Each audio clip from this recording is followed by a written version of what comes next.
तो दोस्तों मैं आज आपके सामने लेकर मस्त इंपॉर्टेंट क्वेश्चन है, बहुत ही इंपॉर्टेंट क्वेश्चन है और आपके एग्जाम में दोस्तों आपको देखने को मिलेंगे D2, आपको यहां से क्वेश्चन देखने को मिलेंगे।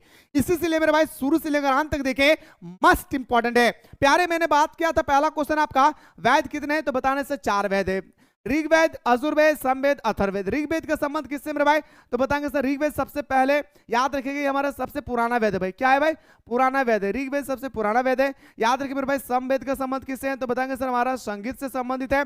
और मेरे भाई याद रखिएगा यजुर्वेद का संबंध किससे मेरे भाई, तो बताएंगे सर जादू टोना। क्या मेरे भाई, जादू टोना से संबंधित है। याद रखिए जादू टोना से संबंधित है भाई, याद रखिए भाई, इतना सिंपल सा क्वेश्चन है, याद रखिएगा। गजब हो गया दोस्तों, गजब हो गया, क्योंकि मैं लेकर आ गया हूं क्रैश कोर्स। दोस्तों ये क्रैश कोर्स के अंदर में आप लोगों को 5 साल का मॉडल पेपर, 10 साल का PYQ और हाँ यहां तक ही नहीं बल्कि मेरे दोस्तों आप लोगों को सिलेक्टेड क्वेश्चन भी दिए जाएंगे। और साथ ही साथ हमारे झारखंड के अंदर में पिछले 3 साल के अंदर में जितने सारे डिस्ट्रिक्ट में प्री बोर्ड और प्री टेस्ट और SA1 का एग्जाम हुआ है, सारा क्वेश्चन मेरे दोस्तों आप लोग यहां पे देखने को मिलेंगे। और हां यहां तक ही नहीं बल्कि मेरे दोस्तों आप लोगों को क्रैश कोर्स के अंदर में फ्री में ऑनलाइन टेस्ट सीरीज भी दिए जा रहे हैं, जहां पे दोस्तों झारखंड का सारा स्टूडेंट्स दोस्तों आकर के यहां पे टेस्ट लगा रहे हैं और अपनी तैयारी को मजबूत कर रहे हैं। तो लेट किस लिए कर रहे हैं, जाएं जल्दी से प्ले स्टोर से मिसाइल क्लासेस के आपको डाउनलोड करें और डाउनलोड करने के बाद दोस्तों क्रैश कोर्स को आप एनी हाउ ज्वाइन करें। मेरे दोस्त आप तैयारी कहीं से भी करें, कोई दिक्कत नहीं है, लेकिन दोस्तों इस क्रैश कोर्स को ज्वाइन करना ना बोले, क्योंकि दोस्तों क्रैश कोर्स में हर एक वो क्वेश्चन को डाला गया है जो दोस्तों आपके एग्जाम में D2 छपेगी, चाहे वो ऑब्जेक्टिव का हो चाहे वो सब्जेक्टिव का हो। बड़ी सुंदर तरीके से दोस्तों आप लोगों के सामने ये कोर्स को तैयार किया गया है। और हाँ ज्वाइन करने के बाद आप लोग हमारे साथ सुबह दोपहर शाम बेहतरीन तरीके से जुड़ के आप अपनी तैयारी को मजबूत कर सकते हैं। तो लेट किस बात की, जाएं जल्दी से प्ले स्टोर से मिसाइल क्लासेस के आपको डाउनलोड करें और डाउनलोड करने के बाद दोस्तों इस कोर्स को ज्वाइन करें। और हाँ भूले ना, अगर कोर्स को ज्वाइन करने में कोई भी दिक्कत आ रही है दोस्त, तो नीचे जो नंबर स्क्रॉल हो रही है इस नंबर पे आप लोग व्हाट्सएप करेंगे तो हमारी टीम आपको रिप्लाई करेगी। आप अशोक के अभिलेख कहां प्राप्त हुए थे, तो मेरे भाई मैंने अभी आप लोगों को जस्ट बताया कि अशोक के जो हमारा अभिलेख है ये हमें 4 स्थानों पे दोस्तों देखने को मिले हैं खास तौर पे। पहला हमारा लक्ष्मणगढ़ जो हमारा राजस्थान पे है, काजी जो हमारा उत्तर प्रदेश में है, दीवार जो हमारा पाकिस्तान में, आज हमारा पाकिस्तान चले गए, जब आजाद नहीं हुई थी तब मेरे दोस्तों कहां था, भारत में था। दीवार हमारा पाकिस्तान में है और सोमनाथ हमारा कहां पे मेरे भाई, गुजरात। दोस्तों अभिलेख देखिए मेरे भाई, ये आप लोग तो देख पा रहे हैं कि हमारे अभिलेख कैसे लिखे है मेरे भाई। अभिलेख मेरे दोस्तों किसे कहते हैं, तो अभिलेख मेरे भाई उसे कहा जाता है जो लिखावट को मेरे दोस्तों कोई पुरातात्विक वैध वाला जो पढ़ सके उसे हम लोग बोलते हैं भाई क्या, अभिलेख। याद रखिएगा मेरे दोस्तों। अब आते सर महाजनपद में से किन्हें 4 का नाम लिखे, 16 महाजनपद है मेरे भाई। और इस 16 महाजनपद का जो उल्लेख हुआ है वो कहां पे हुआ है मेरे भाई, तो बताएंगे सर बौद्ध धर्म के ग्रंथ का एक नाम है अंगुत्तर निकाय। बौद्ध ग्रंथ का क्या नाम है मेरे भाई, अंगुत्तर निकाय। उसी अंगुत्तर निकाय में मेरे भाई 16 महाजनपदों का उल्लेख हुई है। और 16 महाजनपद में सबसे शक्तिशाली महाजनपद के अगर हमसे नाम पूछा जाएगा तो मगध महाजनपद बोलेंगे। क्या मेरे भाई, मगध महाजनपद बोला जाएगा। लेकिन 4 महाजनपद का नाम लिखना है मेरे भाई, मगध, कौशल, वंजी और अंग। ये 4 मेरे भाई याद रखेगा। टोटल आपका 16 है, किन्हीं 4 का नाम लिखने के लिए कहा गया है, तो मगध, कौशल, वंजी और अंग बताना है। मगध मेरे दोस्तों जो सबसे शक्तिशाली है भाई, याद रखिएगा हमारा 16 महाजनपद में। फाहियान कौन था, वह किस शासक के काल में भारत आया था, तो फाहियान की अगर हम लोग बात कर लेते हैं प्यारे, तो फाहियान एक चीनी यात्री थे भाई। सबसे पहले आप लोग याद रखिएगा ये हमारे चीनी यात्री बौद्ध यात्री थे भाई, याद रखिएगा। फाहियान क्या था मेरे भाई, कि हमारा चीनी यात्री थे जो हमारा दोस्तों चंद्रगुप्त द्वितीय, विक्रमादित्य के शासनकाल में आया था। बस इतना याद रखिएगा मेरे भाई, चंद्रगुप्त द्वितीय के शासनकाल में वो भारत आए थे। किसके शासनकाल में मेरे भाई, तो बताएंगे सर चंद्रगुप्त द्वितीय के शासनकाल में वो भारत आया था। कौन सर हमारा, याद रखिएगा मेरे दोस्तों चंद्रगुप्त द्वितीय के शासनकाल में भारत कौन आया था, तो चीनी यात्री फाहियान। याद रखिएगा मेरे भाई। अगला क्वेश्चन है सर मुगल कालीन 2 सिक्कों का नाम लिखिए सर। मुगल कालीन 2 सिक्का का नाम था सर हमारा, एक जीतल और एक हमारा रुपया। सबसे इंपॉर्टेंट था मेरे भाई क्या, जीतल। याद रखिएगा सबसे इंपॉर्टेंट क्या था मेरे भाई, तो बताएंगे सर हमारा जीतल। सबसे ज्यादा इंपॉर्टेंट क्या था मेरे दोस्तों, तो बताएंगे सर हमारा क्या है, जीतल। इस चीज को ख्याल रखिएगा। अगला क्वेश्चन पे आते हैं सर, हमारा टोडरमल कौन था भाई। आपसे पूछा गया कि बताइए सर हमारा टोडरमल कौन था। तो टोडरमल अकबर का प्रमुख मंत्री था भाई, याद रखिएगा, अकबर का प्रमुख मंत्री था। टोडरमल कौन था भाई। तो आप ये भी बोल सकते हैं कि सर अकबर का वित्त मंत्री का नाम बताइए। अगर आपसे पूछ लिया जाएगा कि सर अकबर का वित्त मंत्री का नाम क्या था, तो आप बताइएगा सर टोडरमल, ठीक है।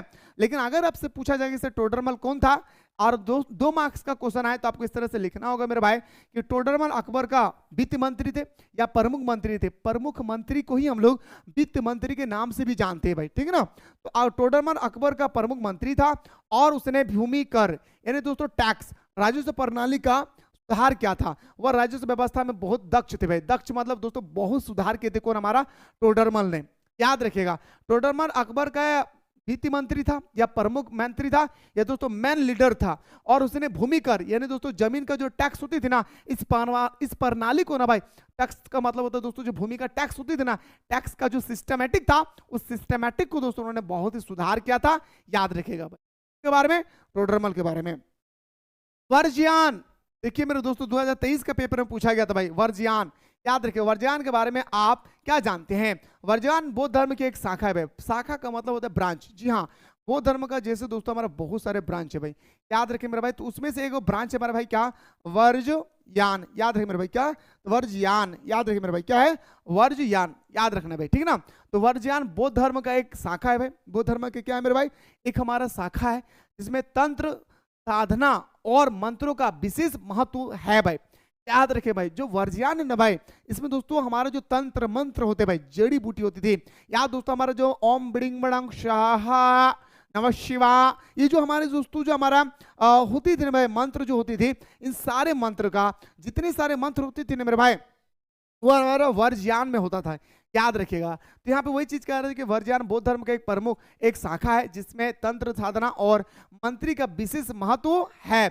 इसे वीर मार्ग भी कहा जाता है भाई। वर्जयान को हम लोग कभी कभी ना भाई, इसको हम लोग वीर मार्ग भी बोलते हैं भाई। याद रखिएगा, इसे हम लोग वीर मार्ग भी कहा जाता है। इसमें साधक विशेष ध्यान और मंत्रों द्वारा मोक्ष की प्राप्ति का प्रयास करते थे। और जितने सारे दोस्तों हमारे साधक थे, साधु संत लोग होते थे ना, वो लोग दोस्तों इसमें क्या करते थे, मोक्ष की प्राप्ति करते थे। जहाँ दुनिया भाड़ में चले जाएं कोई दिक्कत नहीं है, घर द्वार भाड़ में जाए बह जाए कोई दिक्कत नहीं है, हम साधना के रास्ता को अपनाएंगे। हम सिर्फ और सिर्फ भगवान के नाम पर अपनी जिंदगी को कुर्बान करेंगे। हम सिर्फ भगवान का माला जपेंगे और कुछ भी काम नहीं करेंगे। ऐसा बताया दोस्तों हमारा वर्जयान। आइए सर, अगला क्वेश्चन है सर, कमल महल की दो विशेषता बताइए। बहुत इंपॉर्टेंट क्वेश्चन 2022 में पूछा गया था, मॉडल पेपर का क्वेश्चन, उठा के देखिएगा मेरे भाई। देखिए दोस्तों, आपसे पूछा गया कमल महल का दो विशेषता बताइए। एक्चुअली आपको पॉइंट से लिखना चाहिए था। देखिए, विजयनगर में स्थित एक सुंदर कमल महल है भाई। याद रखिए मैं क्या बोल रहा हूं भाई, गौर से सुनेगा। सबसे पहले तो आप लोग जानिए कि कमल महल कहाँ पे। देखिए दोस्तों, कमल की फूल की तरह दिख रहा है भाई, है ना, कमल की फूल की तरह आप लोगों को दिख रहा है भाई, ठीक है। तो विजयनगर में स्थित एक सुंदर महल है जिसे कमल महल या लोटस महल भी कहा जाता है भाई। वाटर को पानी बोलो या पानी को वाटर बोलो, कोई फर्क पड़ेगी नहीं मेरे भाई। वही चीज यहाँ पे आप लोगों से कहा जा रहा है कि विजयनगर में स्थित एक सुंदर महल है जिसे कमल महल या लोटस महल भी कहा जाता है। जिसे हम लोग कमल महल या तो लोटस महल भी हम लोग क्या बोलते हैं भाई, याद रखिएगा। इस महल का प्रयोग राजा और उनके परिवार द्वारा किया जाता था। इस महल का जो प्रयोग होती है ना भाई, जो बड़े बड़े राजा होते थे वो लोग यहाँ पे जाते थे। बड़े बड़े राजा का बाप भाई बहन, मतलब उनके परिवार में जितने सारे कोई थे ना भाई, सारे इस महल में जाकर के सोते थे। इस तरह से सोते थे भाई, है ना। तो कोई बच्चा इस तरह से कोई बच्चा चिल्लाते थे भाई, कहाँ पे, तो बताएंगे सर इस कमल महल के अंदर में। तो ये कमल महल में जाने के इजाजत सिर्फ राजा थे और राजा के जितने सारे परिवार थे वो सब कोई भाई, ठीक है। तो इस महल का प्रयोग राजा और उनके परिवार द्वारा किया जाता था। यह एक परिषदीय सदन था और यहाँ राजा अपने सलाहकार से मिला करते थे। जैसे दोस्तों मान के चलिए मैं एक टीचर हूँ, एग्जाम्पल अगर हूँ नहीं टीचर्स, मैं पूछ रहा हूँ भाई, मान के चलो माना की संख्या बराबर प्रिंस सर, ठीक है भाई, और आप हमारे पास आए भाई, तो आप मेरे क्या हो गए, क्या हो गया भाई, तो हमारे स्टूडेंट्स हो गए। तो आप मेरे साथ जब दोस्तों मिलने के लिए आए, कहाँ पे, मेरा घर, तो मेरे दोस्तों मेरा घर क्या है, कमल महल है। हम राजा है सर, ठीक है। तो हम दोस्तों हम महल में बैठे हुए, तो अब हमसे मिलने के लिए आ रहे हैं। तो हमारा जो विजयनगर का जो दोस्तों राजा होते थे, जो कमल महल उनके अधीन में होते थे, तो जितने सारे उनका दोस्तों नौकर होता था या कोई किसी से मिलना होता था, तो राजा से दोस्तों मिलने के लिए इसी कमल महल के अंदर में जाते थे भाई। याद रखिएगा, ठीक है। तो विजयनगर में स्थित एक सुंदर कमल महल है, जिसे कमल महल या लोटस महल भी कहा जाता है। पहला पॉइंट लिखिएगा भाई, ठीक है, पॉइंट में लिखिएगा, मजा आएगा दोस्तों। ये हमारा पहला पॉइंट था। दूसरा का पॉइंट यहाँ से स्टार्ट होता है। इस महल का प्रयोग राजा और उनके परिवार द्वारा किया जाता था। यह एक परिषदीय सदन था और यहाँ राजा अपने सलाहकार से मिला करते थे भाई। जितने सारे सलाहकार होते थे भाई, सबको दोस्तों इसमें क्या करते थे, मिला करते थे भाई। किससे? राजाओं से। ये था सर हमारा कमल महल भाई, बहुत इंपॉर्टेंट है मेरे भाई, आप देख सकते हैं मेरे भाई, कमल महल, ठीक है। मंगल पांडे का संक्षिप्त में परिचय देता मेरे भाई। मंगल पांडे कौन था भाई, आइए सर बात करते हैं। मंगल पांडे भारतीय सैनिक थे जिसे 1857 के विद्रोह की शुरुआत की। याद रखिए दोस्तों, 1857 के विद्रोह की शुरुआत कब हुआ था मेरे भाई, तो 10 मई 1857 को दोस्तों हमारा, याद रखिए मेरे दोस्तों, किसका शुरुआत हुआ था, तो बताएंगे सर हमारा 1857 की क्रांति शुरू हुई थी। कहां से हुआ था भाई, एक क्वेश्चन और याद रखिएगा, मेरठ से हुई थी। कहां पे मेरे भाई, मेरठ से हुई थी। आखिर ये क्रांति दोस्तों कब शुरू करने की बात कही गई थी, तो मेरे भाई 30 मई को शुरू करने की बात कही गई थी। लेकिन दोस्तों ये लोग क्या किए ना, भारतीय लोगों ने 30 मई को ना शुरू करके ये लोग 10 मई को ही शुरू कर दिए, जिसके कारण 1857 की क्रांति असफल हो गए और भारत पूरी तरह से हार गए।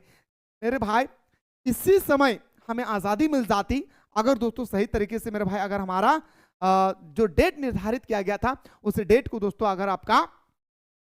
अगर युद्ध होती। जिस एग्जांपल दे रहा हूं भाई, आपको कहा गया कि आपका एग्जाम 6 दिसंबर से भाई, ठीक है, आपको कहा गया कि 6 दिसंबर से, और अचानक मेरे दोस्तों अगर आपसे 6 नवंबर को अगर आपका एग्जाम ले लिया जाए, तो मेरे दोस्तों क्या आप 6 दिसंबर की तुलना में 6 नवंबर में कैसे मार्क्स ला पाएंगे? नहीं। क्यों? क्योंकि मेरे भाई आपका साथ क्या हो भाई, अचानक हुआ है भाई, है ना। ऐसा ही हुआ था दोस्तों हमारा, याद रखिए किससे, हमारा 1857 की क्रांति भारत के लोगों का दोस्त था, जिस कारण से दोस्तों हम लोगों को आजादी मिलनी नहीं पाई, नहीं तो उसी समय मेरे भाई हमारे देश की आजादी मिल जाती भाई, ठीक है। तो गौर से सुनिएगा मेरे भाई, ठीक है, गौर से सुनिएगा, चलिए ध्यान से सुनिएगा। तो मंगल पांडे भारतीय सैनिक थे जिन्हें 1857 के विद्रोह की शुरुआत की। 1857 के विद्रोह की शुरुआत की। यह भारतीय सैनिक सेना के सदस्य थे और ब्रिटिश शासन के खिलाफ बगावत करने के लिए प्रसिद्ध थे। और यही था दोस्तों मंगल पांडे जिसने कहा था कि हम गाय और सुअर का चर्बी लगे हुए करतूस को प्रयोग नहीं करेंगे। तब जाकर दोस्तों मंगल पांडे को फांसी दे दिया गया था भाई, याद रखिए। तब जाके मेरे भाई क्या कर दिया गया, मंगल पांडे को फांसी दे दिया गया था मेरे दोस्तों। याद रखिए दोस्तों, मंगल पांडे बहुत खतरनाक व्यक्ति था मेरे भाई, अंधाधुन व्यक्ति था। मतलब भारत के आजादी के लिए मेरे भाई सर को तन से जुदा करने तक दोस्तों बात कही गई थी। तो इन्होंने कहा तो मुझे कोई फर्क नहीं पड़ता है, अगर मेरे गर्दन अगर इस धरती पर कुर्बान हो जाए और हमारे देश को अगर आजादी मिल जाएगी तो इससे बड़ी बात क्या हो सकती है। लगाएं चाकू हमारे गर्दन को सर से अलग कर दिए और हमारे देश को आजाद कर दीजिए। मेरे दोस्तों मंगल पांडे को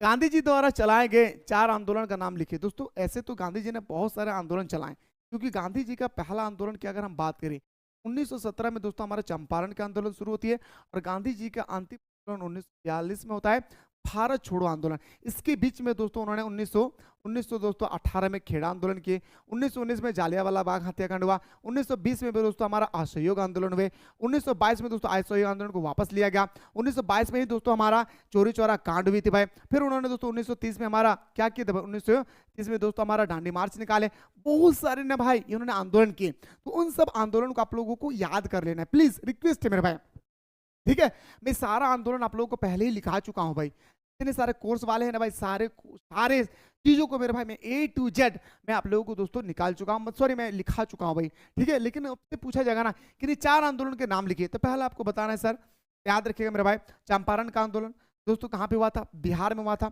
उसके बाद नमक सत्याग्रह यानी दांडी मार्च जो हमारा 1930 को हुआ था, भारत छोड़ो आंदोलन 1920 को 1942 को हुआ था। और यही भारत छोड़ो आंदोलन है मेरे दोस्तों जब महात्मा गांधी ने नारा दिया था करो या मारो की नारा।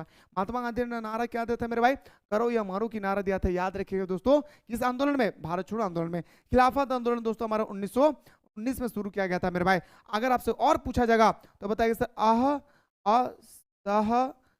असहयोग आंदोलन, असहयोग आंदोलन कब शुरू किया था मेरे भाई, तो 1 अगस्त 1920 को, 1 अगस्त 1920 को शुरू किया गया था।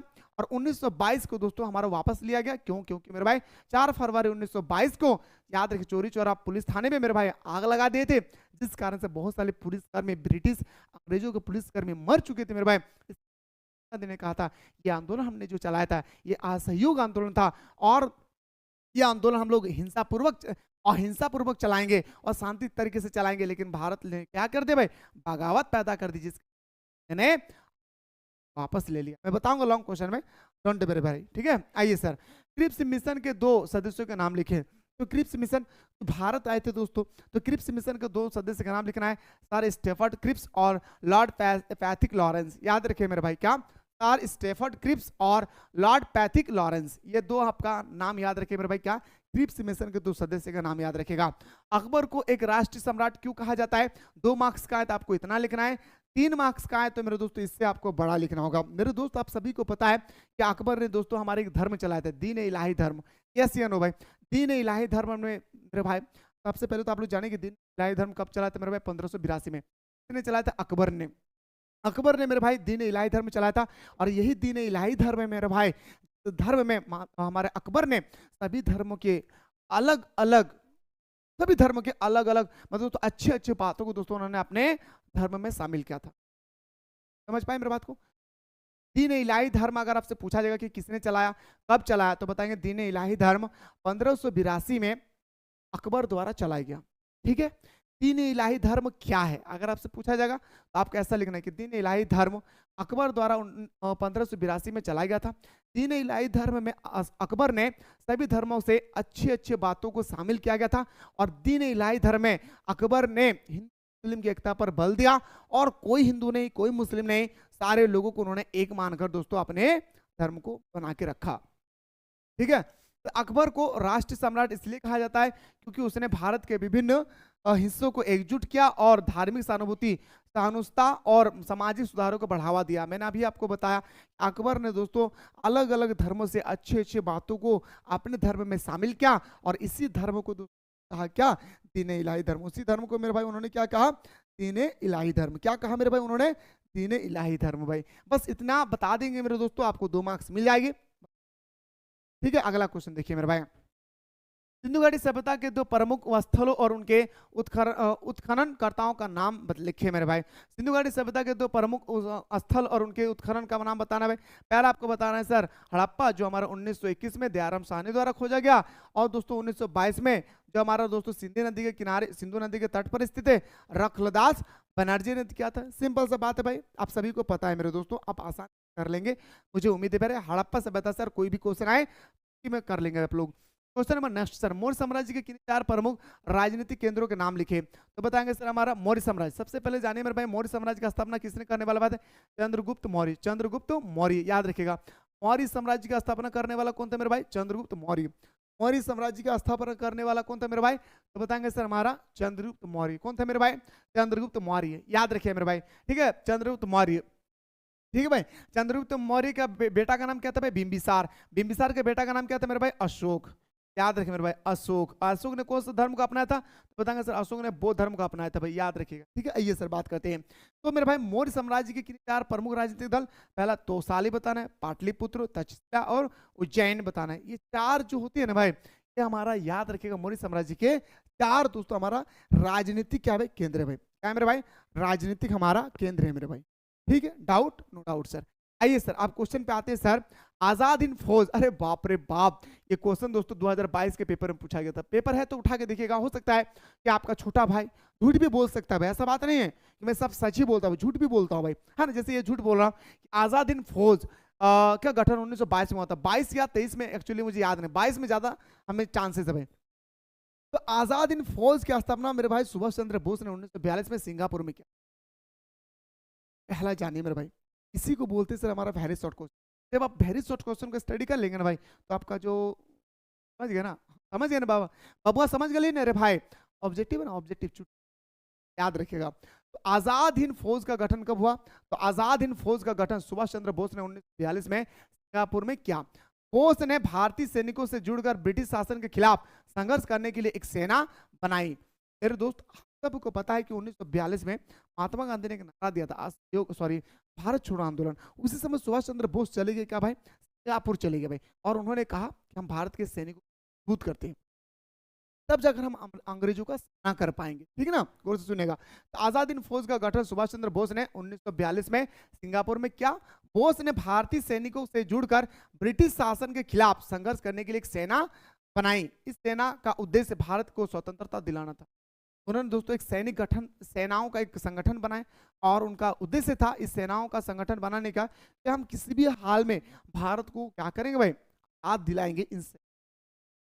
ठीक है, बोस ने इसे आजाद हिंद फौज के नाम से दिया और उसके प्रमुख बने भाई। और आजाद हिंद फौज का प्रमुख, प्रदाता, जन्मदाता, संस्थापक, जनक सुभाष चंद्र बोस को माना।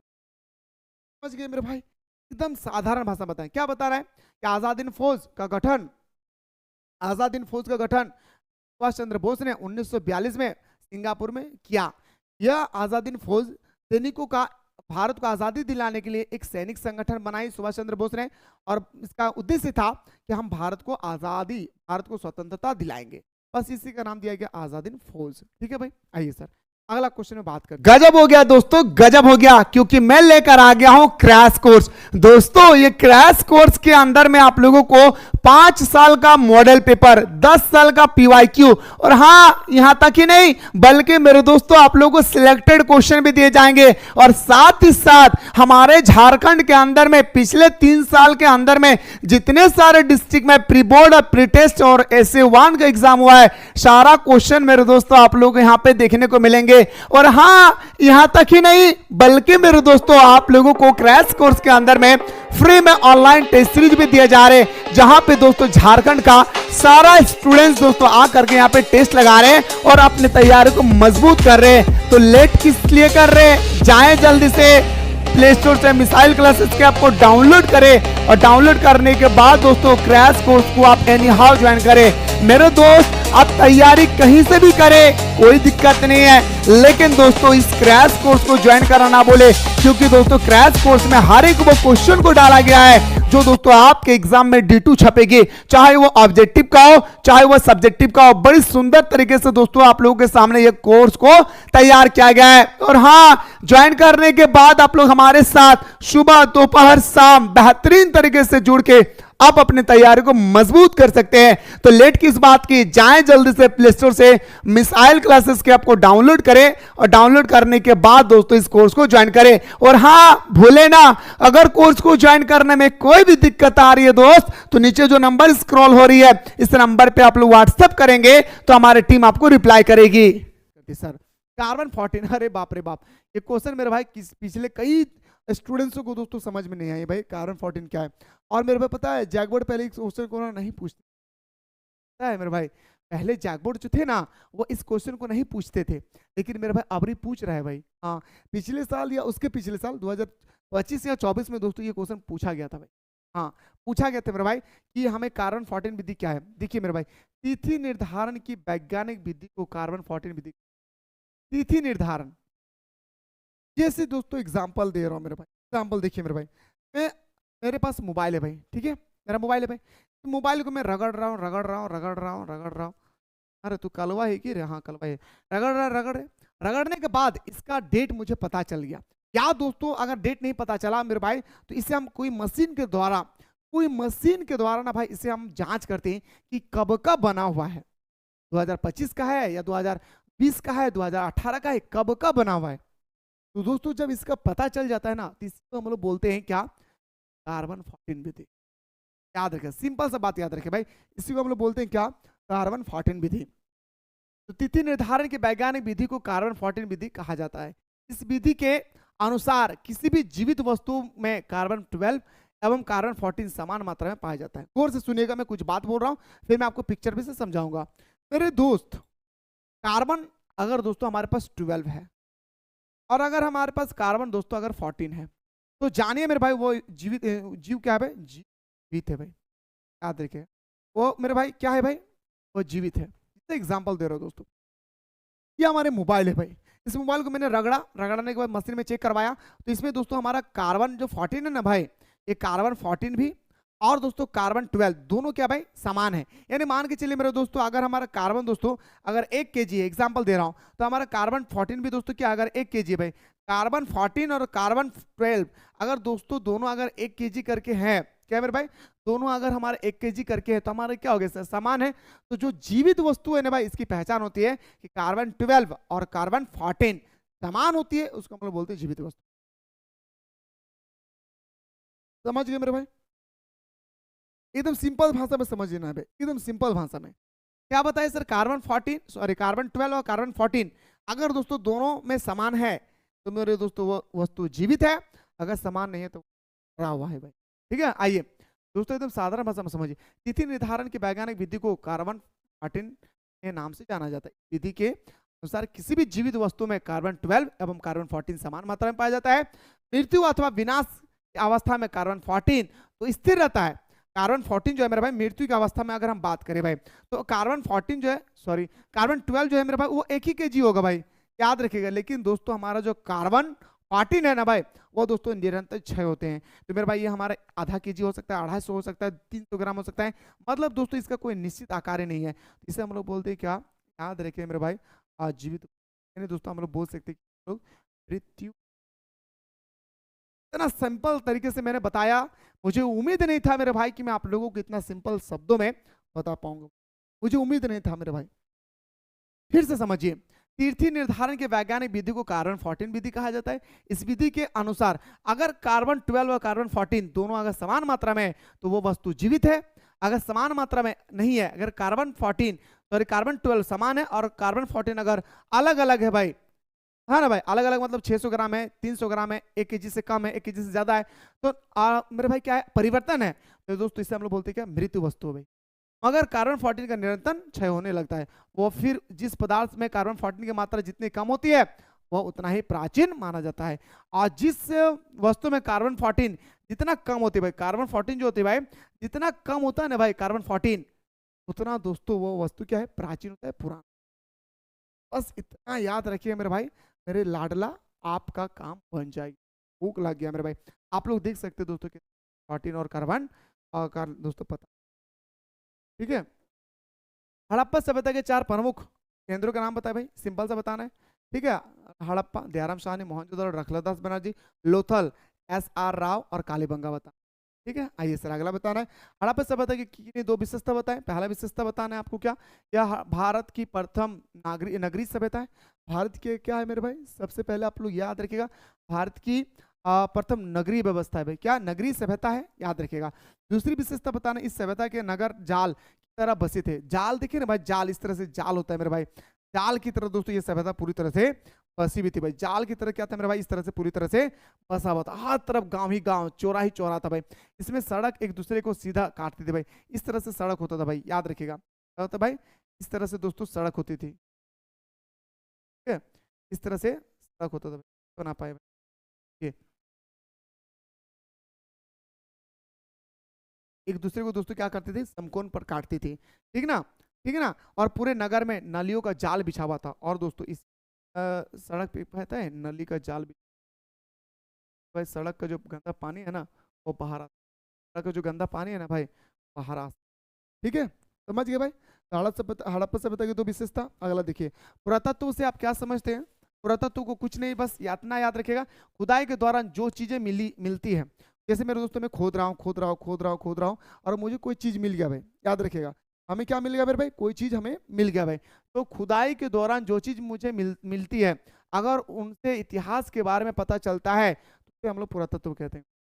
इस एग्जाम्पल दे रहा हूँ भाई, मैं कोई खोद रहा भाई, खोद रहा, मिट्टी को खुदाई करने के बाद खोदते खोदते खोदते खोदते मेरे दोस्तों मुझे क्या होगा मेरे भाई, कुछ मिल गया भाई, क्या मिला भाई, कुछ मुझे मिल गया भाई। और मिलने के बाद दोस्तों हमें इस इतिहास के बारे में पता चलता है भाई, क्या इतिहास के बारे में दोस्तों हमें क्या होता है, पता चलता है भाई, तो हमें इसे क्या बोलते हैं भाई, पुरातत्व बोलते हैं भाई, ठीक है। सिंधु घाटी सभ्यता को हड़प्पा सभ्यता क्यों कहा जाता है, अभी मैंने जस्ट बताया भाई कि सिंधु घाटी सभ्यता को हड़प्पा सभ्यता इसलिए कहा जाता है क्योंकि हड़प्पा नामक स्थान पर ही 1921 ईस्वी में दयाराम साहनी ने सिंधु घाटी सभ्यता का उत्खनन करवाया था, इसलिए इसका नाम हड़प्पा सभ्यता पड़ा। ये क्लास में ऑलरेडी आप लोगों को बता चुका हूँ, मस्ट इंपॉर्टेंट है मेरे भाई, इस क्वेश्चन को आप लोग एनी हाउ कर लेंगे भाई, ठीक है भाई। तो बताएं मेरे दोस्तों क्या आप लोगों को समझ में आ रही है, ईमानदारी पूर्वक बताएंगे, ऑनेस्टी पूर्वक बताएंगे, क्या मेरे भाई आप लोगों को समझ में आ रही है भाई, फटाफट बताएं मेरे भाई, एक एक क्वेश्चन को ना भाई, एक एक चीज को दोस्तों बहुत ही सिंपल भाषा में मेरे भाई मैं आप लोगों के लिए दोस्तों तैयार किया होता है कि कहीं भी कोई भी दिक्कत ना आए भाई आप लोग, ठीक है। तो हम लोग मुलाकात करते हैं दोस्तों नेक्स्ट वीडियो में।